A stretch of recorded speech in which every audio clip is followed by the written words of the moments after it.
Shalom, welcome to the Jewish Task Force, J.T.F. I'm Chaim ben Pesach, and we have another program with the great David ben Moshe.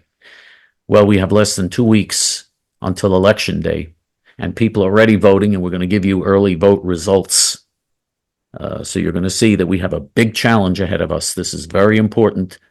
And so this program, we're going to be speaking to you about how, just to show you how important this is for Israel and the Jewish people, Kamala Harris this week agreed with someone saying that Israel is committing genocide. She agreed with him. Someone said, what about the genocide? And she said, that's real. What he's saying is real. That was her response to someone accusing Israel of genocide. We're going to get into that and what a danger Kamala Harris is and why it's so essential that we support Donald Trump. Not because we're in love with Trump. I'm not in love with Trump, that's for sure. I mean, I have a lot of problems with him, but there's no question Kamala Harris is much, much, much worse.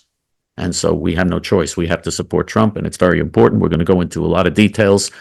This program and next week's program will be the last two programs before Election Day, so you're going to hear a lot of Trump versus Harris material on this program in the next 2 weeks, because this is a critical time in history. But before we get to that, this program is dedicated to a refuah shlema, a complete recovery for Sharon Mitman, Shlomo ben Sarah, Dorit bat Sarah, Reuven ben Shoshana, and Ruth bat Sarah, and to Ilui Neshamot.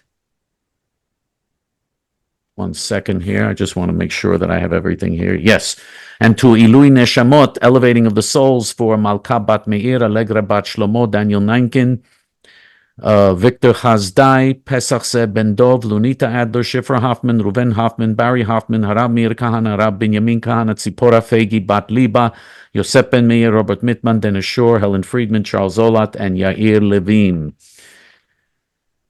Well, I know that there are people who already are doing what happens before elections. The Trump people are confident that Trump is going to win, and the Kamala Harris people are confident that their candidate's going to win.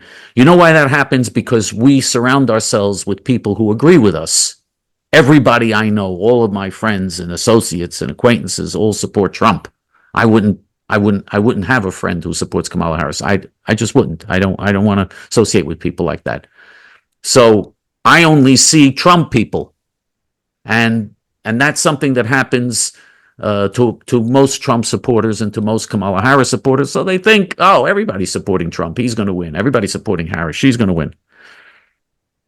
And it's true that Trump was 5 or 6 points behind in the polls 2 weeks ago. And since he has closed the gap, and now he's maybe 2 points behind Kamala Harris, 1 or 2 points behind in most polls. And he is behind still in most polls. But people say, okay, that's the popular vote. Maybe he'll win the Electoral College. But we have already votes that are in. People are voting. There's early voting taking place now. We have votes that have been cast. Over 15, as of the time we're doing this program, and it's going to increase day by day now, a lot. But as of the time we're doing this program, over 15 million people have already voted. 46% of them are registered Democrats. 36% are registered Republicans, and the rest are not registered with either party, are independent. So Democrats are outvoting Republicans in the early voting 46% to 36%. So there's no question she's in the lead right now with early votes. And that's not polls. That's real voters, over 15 million people voting. 43 million people have requested early ballots. In other words, requested absentee ballots or made other requests to vote early. 43 million people have put in requests.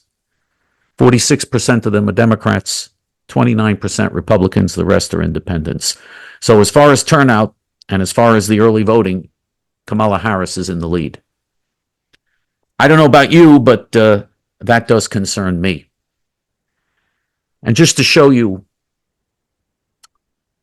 those people out there who are sane enough to understand that the most important issue in this race is Israel. I will bless them that bless thee and curse them that curse thee. God's Zionist enterprise will decide the destiny of the whole world in the end. That's the message of the Hebrew prophets in the Bible. If you don't believe that, you don't believe in the Bible. The Jew hater Kamala Harris this week was in Wisconsin. And she was giving her usual leftist talk, and someone got up and heckled her. This piece of garbage got up and heckled her and started screaming, "What about the genocide in Gaza? What about Israel committing genocide against children in Gaza?"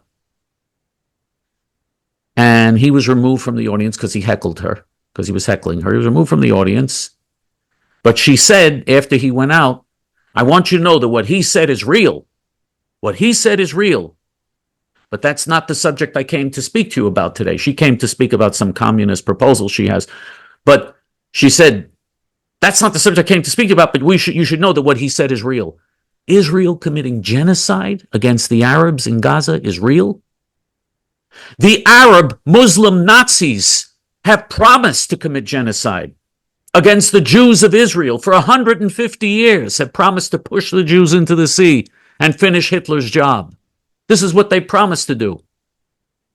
They openly said they were going to do this in the United Nations in the 1967 war, when they launched the 1967 war against Israel.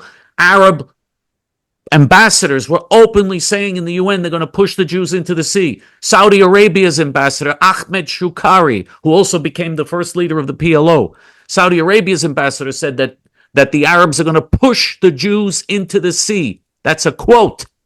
And said not a single Jew will be left alive after this war. The Arabs openly have promised genocide. And we know they're not joking, because they commit genocide against their own people, against their fellow Arab Muslim Nazis. In the Iran-Iraq war, 2 million Muslims were slaughtered by their fellow Muslims. In Lebanon, 1 million Arabs have been killed since the 1970s in the civil wars and the constant fighting there among the various Arabs, that are everyone killing everybody else there. In Syria, 1 million Arabs have been slaughtered by other Arabs. In Algeria, in the civil war in Algeria in the 1990s, 300,000 Algerian Arabs were slaughtered by fellow Algerian Arab Muslims. And I could go on with the war of Polisario versus Morocco and the Yemenite civil wars, and I could go on and on. They have already committed genocide against their own people. Holocausts. They have perpetrated holocausts and slaughtered millions of their fellow Arabs, of their fellow Muslims. If this is what they do to their fellow Muslims, if this is what they do to their own brothers and sisters, imagine what they would do to the hated Jews. Imagine what they would do to the hated infidels, to all non-Muslim infidels.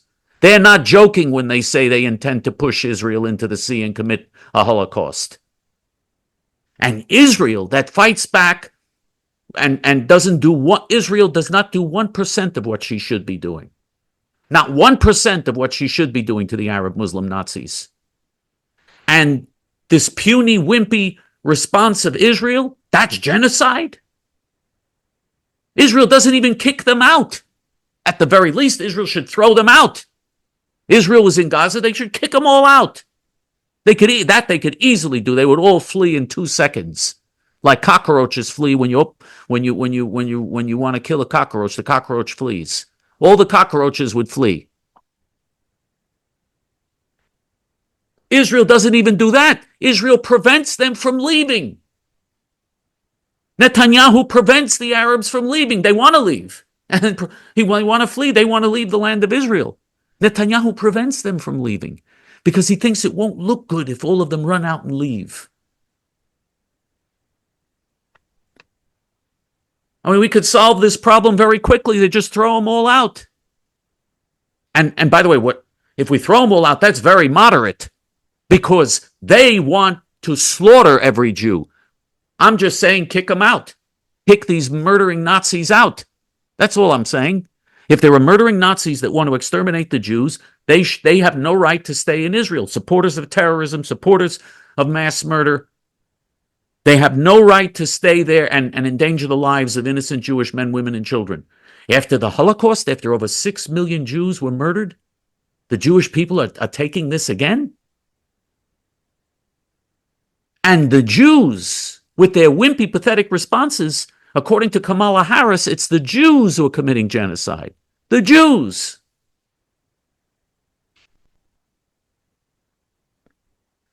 Now, if she agrees that Israel's committing genocide, now later her campaign issued a statement saying she doesn't agree with that. Yeah, really. If they always have to walk it back, but what they say is what they mean. Absolutely. Her whole life history is a history of hating Israel and hating Jews and supporting the worst Jew haters and the worst communists and supporting all the Muslim Nazis. That's her whole life history. It's also the life history of Tampon Tim, the weirdo. Tampon Tim Walsh. He's a coach. He likes to coach for 20 years. He says, I'm so proud. I love coaching young boys. I wouldn't trust him with young boys. If I had a son, I wouldn't trust Tampon Tim. Would you trust him? And he said, Tampon Tim says that Donald Trump and J.D. Vance are weird. I've never seen anyone as weird as Tampon Tim. He's calling people weird? Evil people always accuse others of what they themselves are guilty of. Tampon Tim says that the Trump and Vance are weird.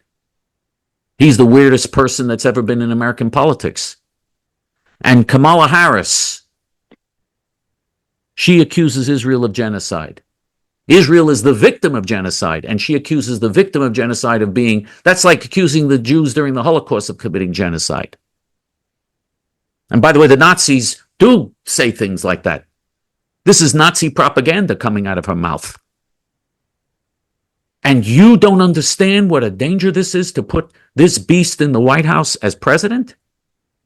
Now, it's true that in many ways she functions as president because the late Joe Biden is, he doesn't have a functioning brain. He's completely dead. I mean, he's gone. Joe Biden is gone. But she still is not president right now. If you make her president, she'll be much worse than the late Joe Biden. Joe Biden is terrible. The late Joe Biden is awful.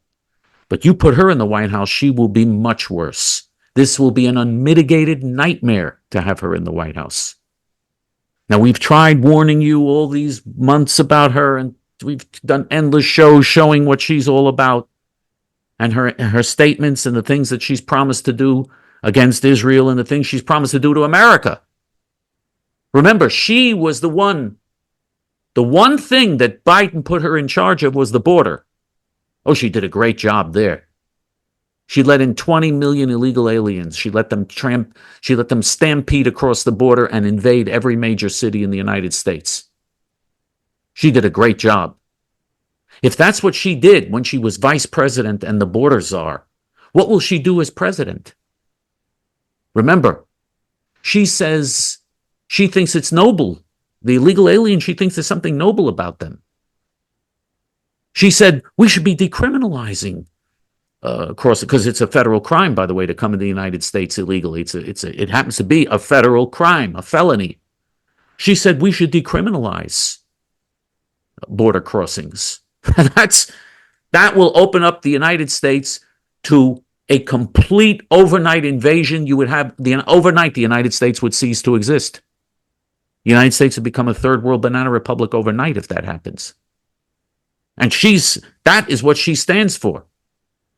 Because she wants a world in which she knows the illegal aliens, once you make them citizens, are going to vote Democrat. She knows that. So everything would be like her home state of California, where the Democrats always win everything.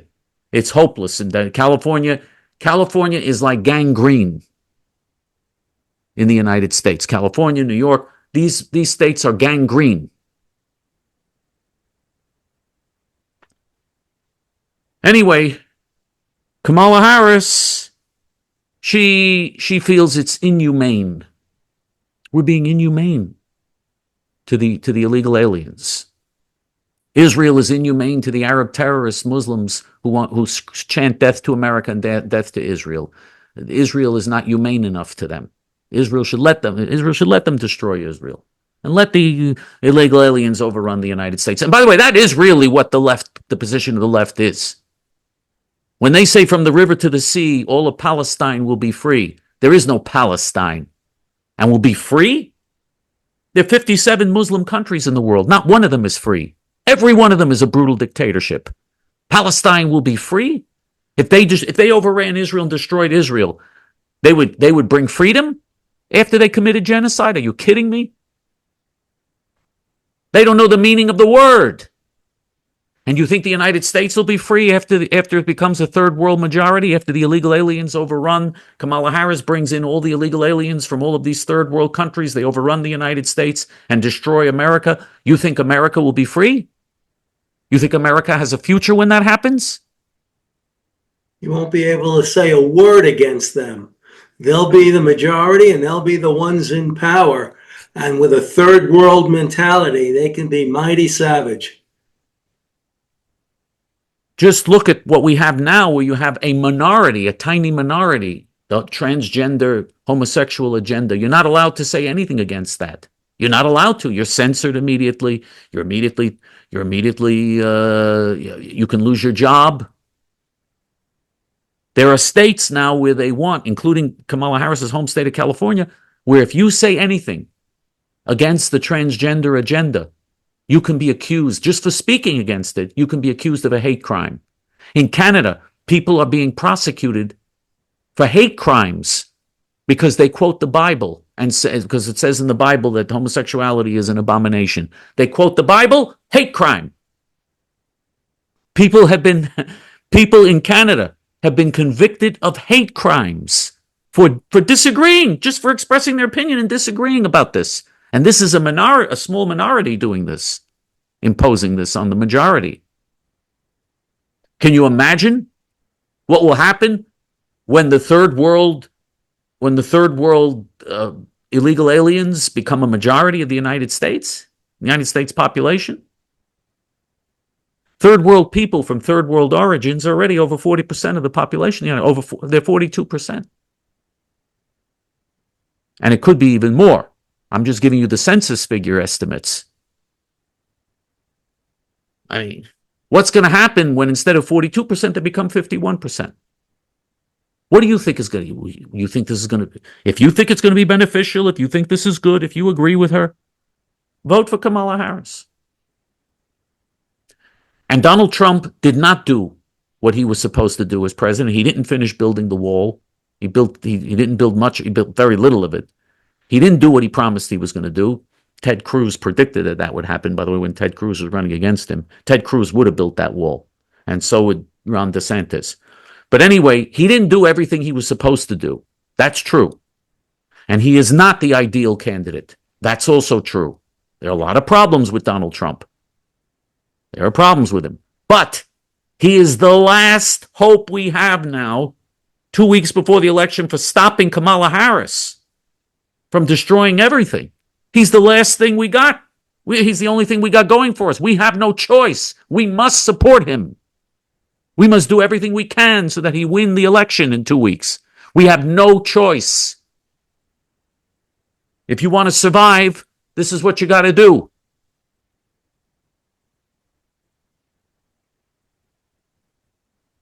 And again,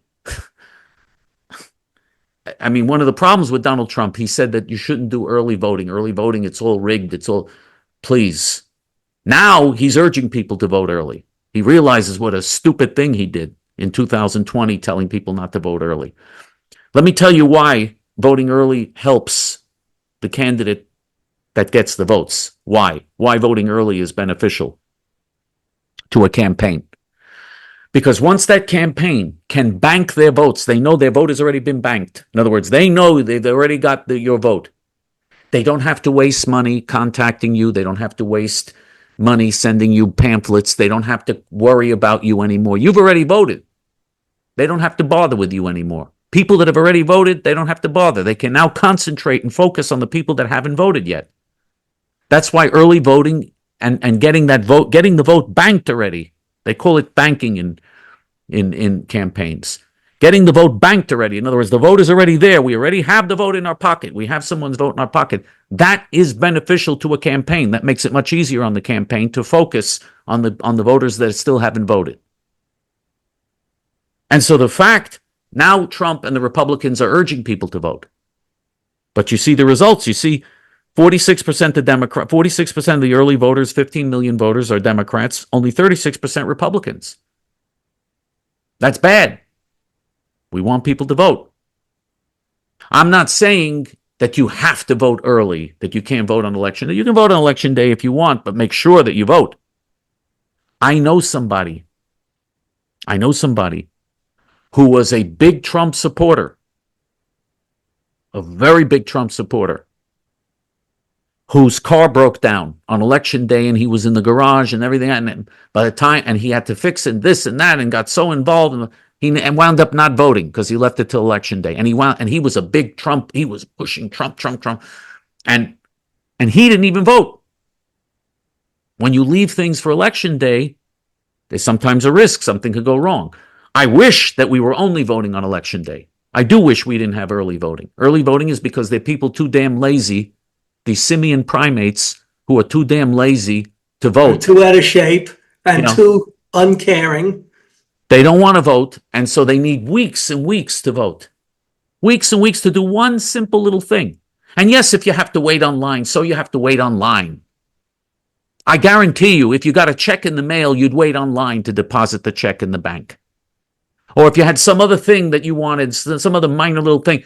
We're talking about the future of the United States, Israel, the world. We're talking about the future. You can't wait online for that? That's not important enough for you? What are you going to go home for? Are you going to go home to eat more unhealthy food? Which you shouldn't do under any circumstances, at any time of the week. You should only eat healthy. I'm not going to get into that now because it's 2 weeks before the election, but we'll talk about that after the election. Only healthy food. But what are you going to do? You're going to go home so you could sit down on your tuchus and look at the computer or watch TV, or what are you doing? Come on. You can't devote some time to stand online to vote. Now, if you want to leave it to election day, you want to take a chance, I hope everything goes well, and I hope you're able to do it. Most people who plan to vote on election day are able to. In most cases, you can vote on election day if you're determined to do that. You can. Most people can. But the risk is if something goes wrong, whereas at least if you're early voting, you voted already. It's in there. It's locked in. And by the way, Republicans are traditional and they want to vote on election day. Most Republicans don't like this early voting. It lends itself to fraud, as even Hillary and other Democrats said many years ago. But now they see the benefit to early voting. The Republicans are still traditionalists and they're locked into voting on election day. We have an election day, not an election season, and that's in their mind. Yeah, well, as I've said, I'm also against voting early. I'm against all of that. In Israel, by the way, they only have an election day. They don't have any of this. In Israel, you have one day to vote, and that's it. And if you can't do it, you're out. The only people who are allowed to vote early are people who are overseas, like they're diplomats or military personnel or other people that might be overseas. And that's a very small group of voters in Israel. But otherwise, if you're in Israel at the time of the election, you got to vote on election day. You have there's no other time you can vote. And that is what it should be. That is what it should be. Of course, I'm in favor of that. But when you have this system in place now, where we have early voting, we should be taking advantage of it. And Trump himself now, and the Republicans are pushing hard for this now. Now they're saying we got to, because they realize that having all these Democrats vote early and having the Republicans only vote on election day gives the Democrats a big advantage. It's one of the reasons why Trump lost in 2020. That's another thing Republicans don't like to hear, but yes, he did lose in 2020, and I don't want to see him lose again and then say that he won. Even if he loses, he's going to say that he won. But I'm not interested in this. Okay, I'm not interested in this silly game here, this silly ego game. We're talking about the future of the country and of the world. We don't have time for this nonsense.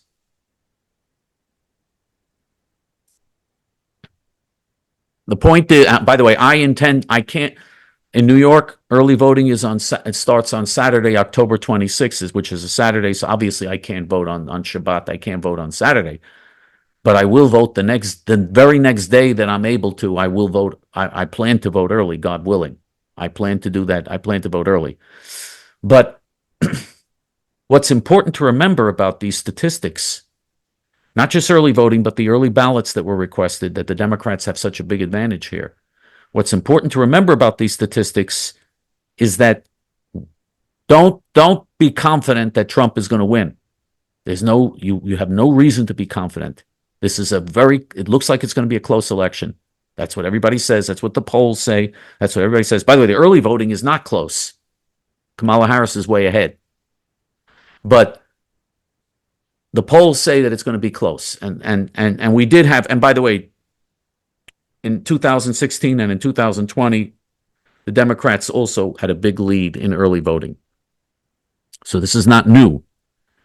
But again, it gives the Democrats an advantage. And it shows what we're up against. And I don't know about you, but anytime I see tens of millions of votes for Kamala Harris, that concerns me. She's getting her vote out. We have record-breaking turnouts in the battleground states. She's getting her voters out. And she's getting them out in bigger numbers than the Trump campaign, and that worries me. It worries. Because there's so much at stake here.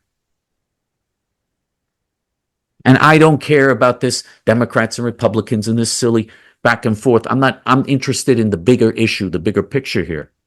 Okay?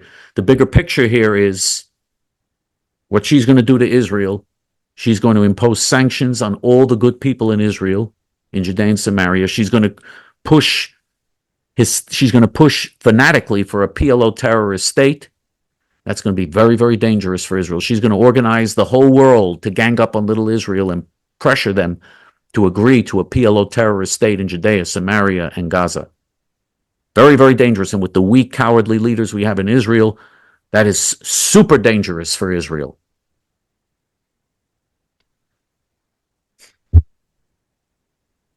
The only hope we have when we face such dangers for Israel is the hilltop youth. That's the only hope we have. That's why J.T.F. is the only group backing them, because they're the only ones on the ground resisting this. The only ones. You know who Ben Hecht was? Ben Hecht was the playwright, and he was a director and a Hollywood director and a Hollywood producer. Right. He did Gone with the Wind, for instance. I mean, he did a lot of the classics. He was a very super talented guy. And he was an assimilated Jew who didn't really care about Jewish issues like all the Hollywood people until the Holocaust. When the Holocaust came along and he saw what was happening, he did everything he could to try to save the Jews.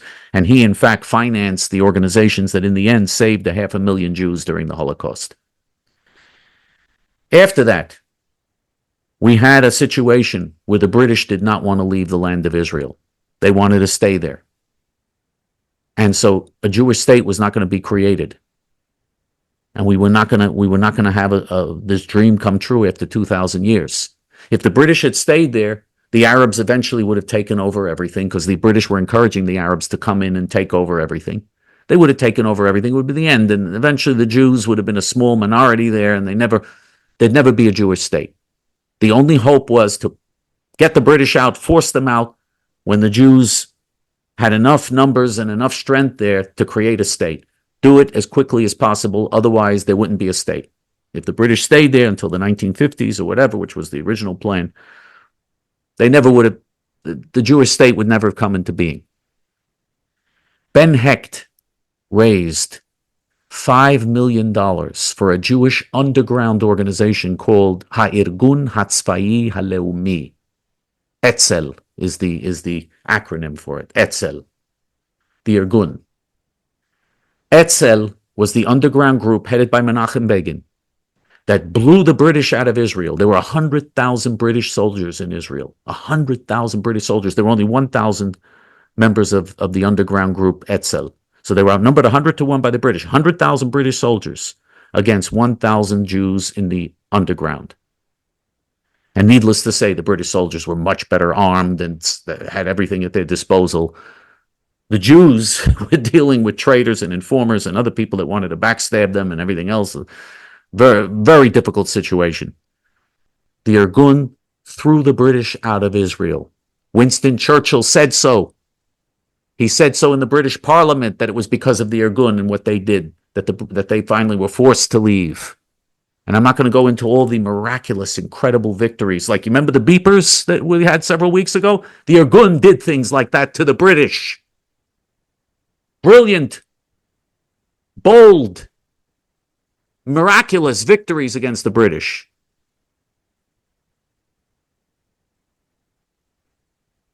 And they would never have been able to do it if not for Ben Hecht. Ben Hecht raised $5 million for them. You know what $5 million was in the 1940s?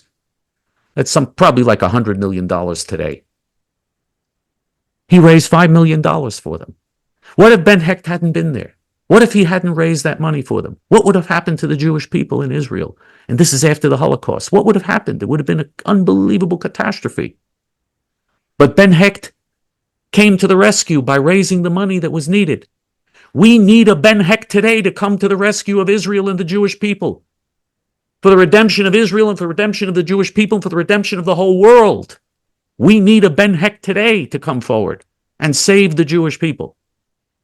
If we had a Ben Hecht today that would raise millions for the Hilltop Youth, for our campaign for the Hilltop Youth, and for everything we're doing to save Israel, the whole world would be a much better place.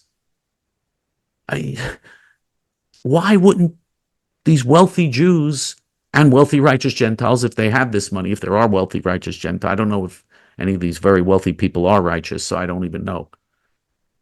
Because most wealthy people are not righteous. But you may have exceptions, like Ben Hecht.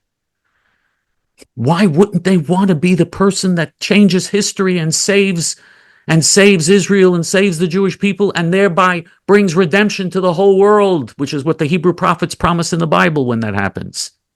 Why wouldn't somebody want that instead of giving to these stupid, insane causes they give to?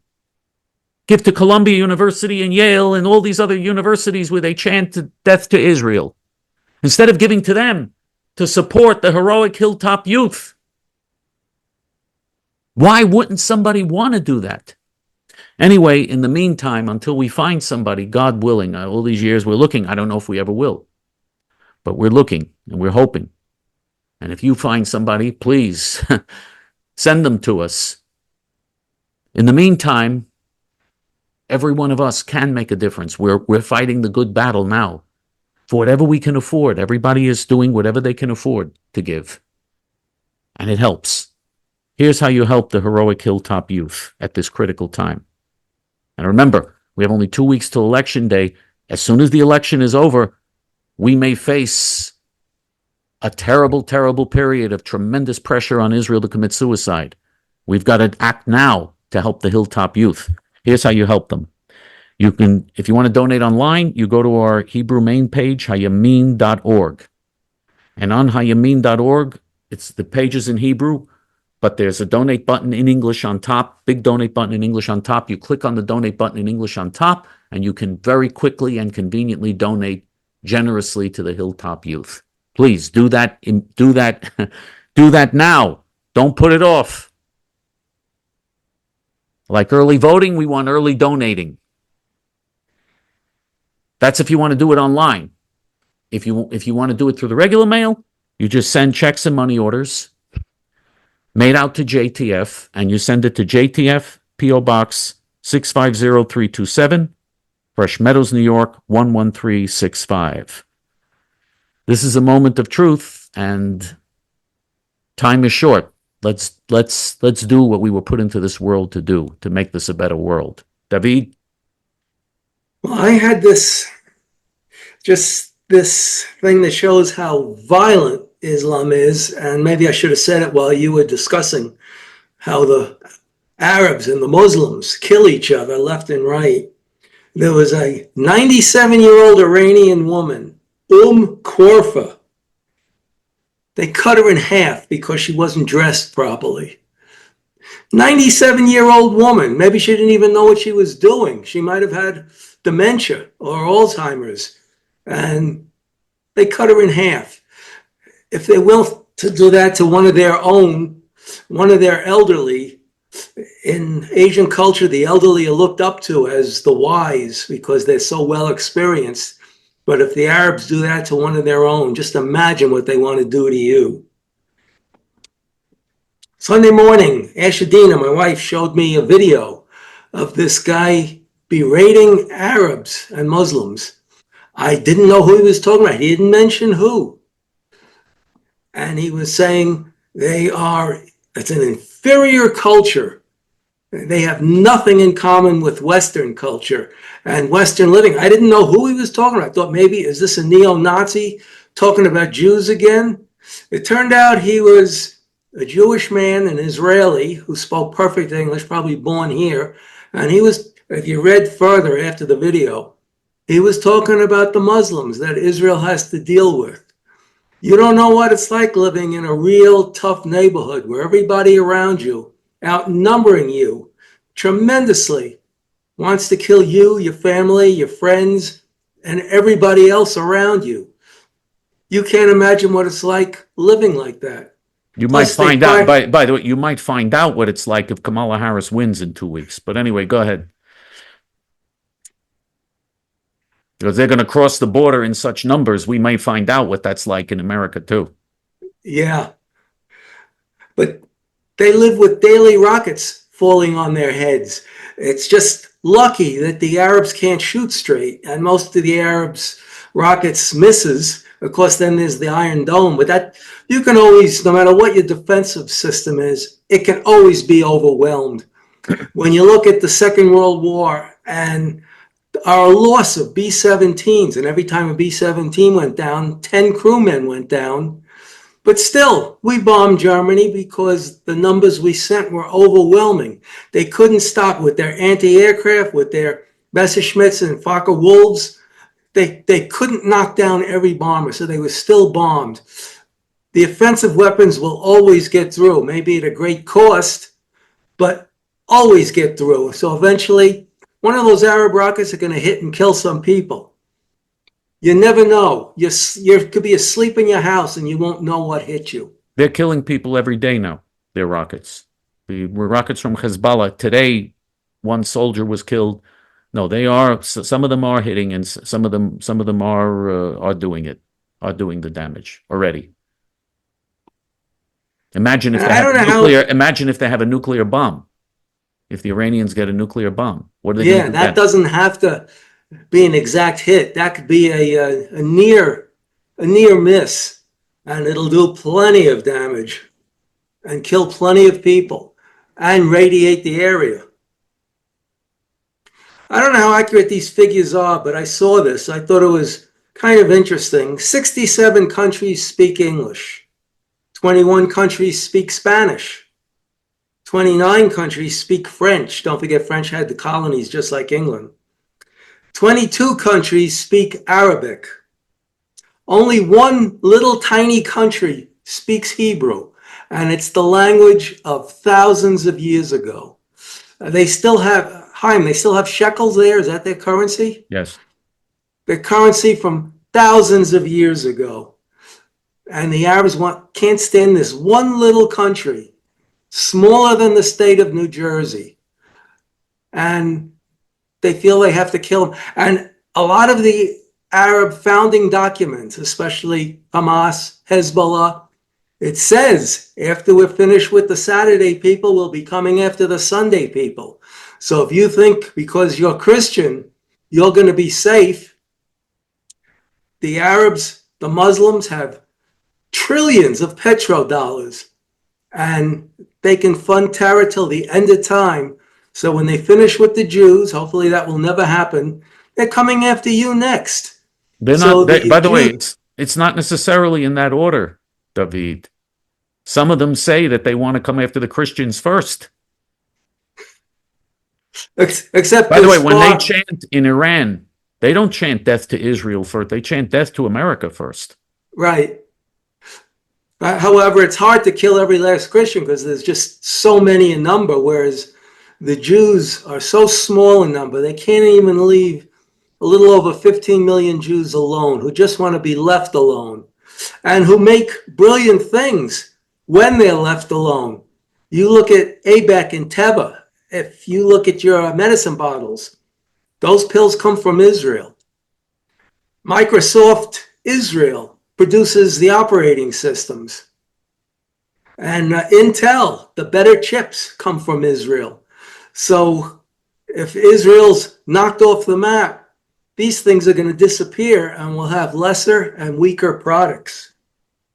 How many, by the way, take out your cell phones now. How many of you have cell phones that were produced by Muslims? Just wondering. Or how many of you have computers that were produced by, or laptops that were produced by Muslims? How many of you have any object in your house that was produced by Muslims? Just Nothing. They curious. contributed nothing to society. As that Israeli was saying, it's an inferior culture that contributed nothing to mankind over the centuries. The only thing they can do there is grow olives and dates. Anything more advanced than that has to be done for them. And as Chaim knows, he's told the story on our TV show about the Egyptian phone system. How the British had to come in, build a phone system, and get all the bugs out, operate it. And when the Egyptians said, we could take over now, the phone system collapsed, and they had to bring the British back in to fix the problems. They can't do anything because if you're a Muslim or if you convert to Islam, it automatically turns you into a functional idiot. By the way, the oil, you would think, I mean, that at least they could do. They have so many oil wells. They have probably 40 to 50% of the world's oil reserves that are being used. Of course, it would be much less than that if America finally did what it's supposed to do and America became the big oil producer. But right now, 40, 50% of the oil produced by Muslim countries. So you would think they're getting trillions of dollars. They have this giant oil industry. The oil industry is 95% of their budget and of their economy. Certainly they know how to at least drill oil. They don't know how to do that. They have no involvement. The oil industry is completely run by American and European infidels. They can't even drill or pump a single barrel of oil. And they're selling millions of barrels every day, and they can't even pump even one barrel by themselves. I worked for Big Oil, and the Arabs were always looking for people to come work for Aramco, which is Americans and Muslims. The Muslims probably stare out the window and daydream about who they can kill. The Americans have to do the work. And I don't know what it's like today, but back in the 1990s, you got a $10,000 bonus for going over there, and you got an increase in your salary, and they would pay your income tax for you. So whatever you earned, say you made $85,000 a year back in those days, you took home $85,000, and you didn't pay tax on your $10,000 bonus either. They covered it because they needed Americans to do the work for them. The company was called Aramco. Arab and American company. This company is still in existence. Yeah, I know it's still in existence, but I don't know what the details are of how much they're willing to pay you. They cannot live without. There are plenty of greedy infidels who happily will work for them. Anyone who works for them, by the way, is a traitor. Anyone who helps them so that they'll have more money, so that they could do the things that they want to do to the world, is betraying humanity. Anyone that helps them. It's just, the United States could put them out of business if the United States exploited all of its oil and shale and natural gas and nuclear and coal and all of the green technologies, everything. If they did everything, the United States could put them out of business. But we have giant corporations in this country that don't want to do that. They'd rather have the United States dependent because it's easier to do business with one big dictator than to have competition in America. America, you have competition from other people. Anyway, go ahead. I'm sorry. That's what happened when this country was formed. Europe didn't want to deal with 13 new countries. They demanded we become one country, and we did. Remember the floods in North Carolina? The person I buy my table tennis equipment from is from South Carolina, and he just moved to North Carolina this summer, just in time for the floods. I ordered some new equipment because my health insurance pays for any fitness equipment, and I still haven't gotten it yet because they can't get the deliveries out because it's all messed up there. Well, that blue town of Asheville, it's like a solid blue pocket. A solid blue town was probably hit the hardest anywhere in North Carolina. When you say blue, just so that people will know, you mean Democrat. Yes, Democrat. By the way, the reason they do that is because they wouldn't want to say red for Democrat and tell people. Yeah, because it fits. Yeah, because I don't like that blue-red thing. I don't like, they did, that's the media did that. The news media did that in 1980. That's when that started, 1980, when they said the red states for Reagan and the blue states for Jimmy Carter. I never liked that. It should be the other way around. Okay, it's the Democrats who are red. It's the Democrats who are communists. But anyway, go ahead. So how are the people of Asheville going to vote? Because Democrats want everybody to vote. I personally don't. I agree with the founders that you had to be a property owner. You had to have some intellect. You had to have skin in the game if you were going to vote. I don't like the fact that everybody votes. I don't want stupid people voting. And if you're one of the typical Americans and you still haven't made up your mind who you're going to vote for, don't vote because you don't have any brain. If you don't know what's going on, if you haven't seen what this country's turned into in the last 4 years and realize how much better it was under Trump, his first go round, and if you believe what the left is telling you Trump is going to do, the thing is he has a track record. He was president 4 years ago. You know what he's going to do and what he's not going to do. It's just going to be more of the same. Hopefully it'll be more of conservative stuff because he doesn't have to face re-election. But I don't know. Whatever it was good. It was not great. I was quite disappointed. But still, I'm not going to look at Harris, who's a communist, and Waltz, who's a nut and a communist. He's even an anarchist. How could you put that in office? So if you can't measure what happened when Trump was in office versus what Biden-Harris did, then you shouldn't be voting because you have no functioning brain. Go live in a Muslim country. We had Columbus Day just last week. And it's Columbus Day. It's not Indigenous Peoples Day. And I've been hearing this. Maybe you know the real truth, that Columbus was a Sephardic Jew.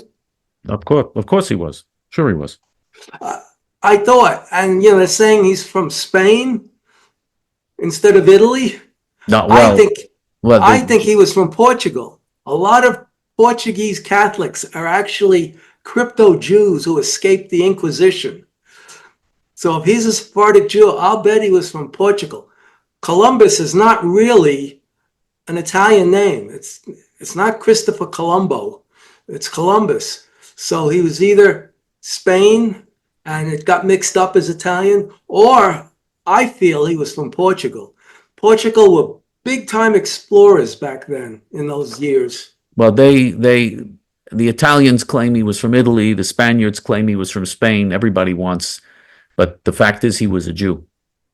He was a Jew. And that, by the way, he wouldn't have gone on the mission if he wasn't a Jew. You know why? Because the Gentile world at that time, the church, said that the world was flat. And that if he goes, and in fact, they warned him before he went, the church leaders were warning him before he went, you got to be careful because if you go too far, you're going to fall right off the earth. You're going to fall off because the world is flat. But Columbus knew, Jewish scholars in the Talmud said that the world was oval, even in those days. And so he knew that. Otherwise, he never would have went. They had to have a Jew had to do it. It had to be a Jew. Otherwise, they thought they were going to fall off the earth in those days. But anyway, go ahead. So now the left is blasting him for coming here. Actually, he came on 3 sail ships. He was very eco-friendly. He didn't use a steamship or he didn't use a diesel engine. He came on a sailing ships, and he brought much needed diversity to this part of the world. The left is against him because as a result of him coming here, it started European immigration to the United States and to the Western Hemisphere. And the left is against that. The left thinks that, so don't be hypocrites. Leave the country. You don't like it. You're upset that Columbus came here and colonized the United States and colonized, he didn't actually, it wasn't even the United States, but eventually it led to the United States also because of the ships that were coming here. But if you're upset about that, which is what the left is upset about, then leave. Leave the country. Believe me, no one will miss you. Believe me. Oh no, I'm wrong about that. It would be terrible if all these leftists, the defund the police, the Black Lives Matter, all the rioters, all the welfare recipients, all the housing project people, if they left the country, what a loss that would be for America. But you know something?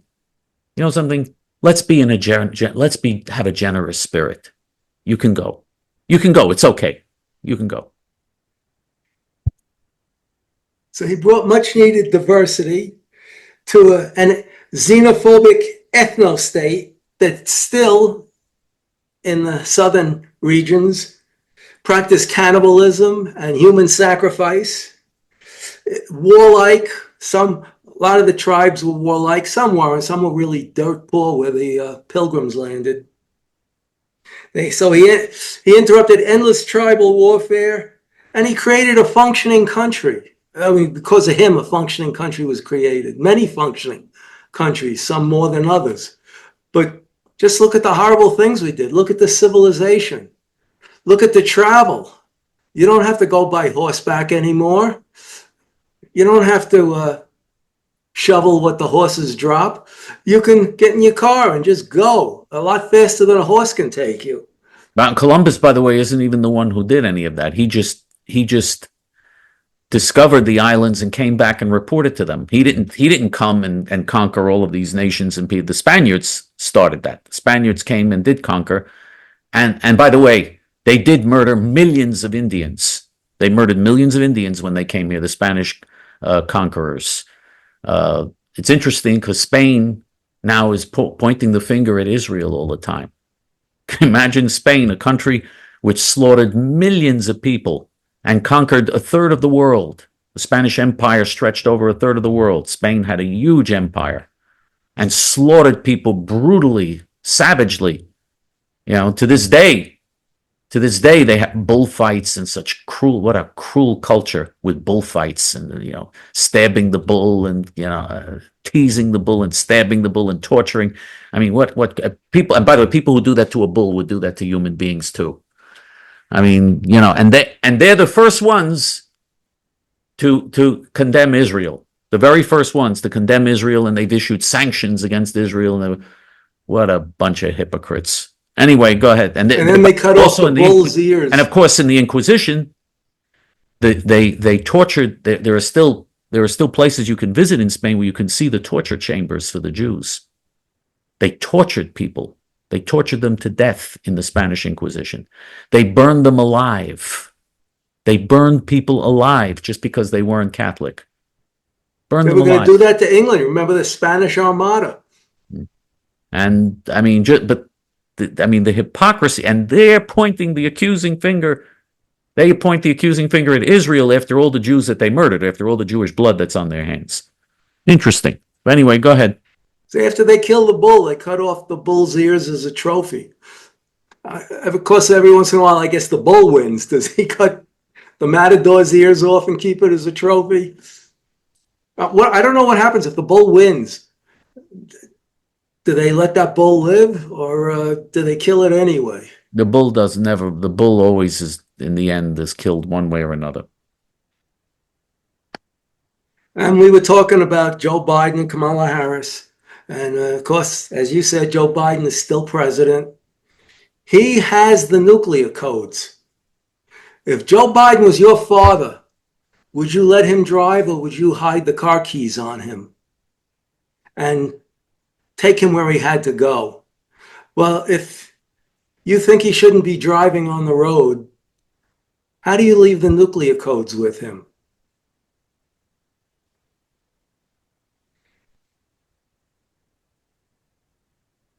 This is a statement from Samuel Adams. He was one of the founders of the country and a big pusher on the revolution. And of course, you know Samuel Adams' beer. But he was one of the real forces pushing for a revolution against England. And he says, it is in the interest of tyrants to reduce the people to ignorance and vice. For they cannot live, meaning the tyrants, in a country where virtue and knowledge prevail. And I have this one more thing. If anybody breaks in your house, I hope you defend yourself. Because if you surrender, it's over. The violence today, the savagery, people with absolutely no conscience. And studies show that criminals cause far less crime after they've been shot. That's for sure. In your heart, you know we're right. And in your guts, you know they're nuts. For J.T.F. until next week, this is Chaim Ben Pesach, and for David Ben Moshe, Shalom.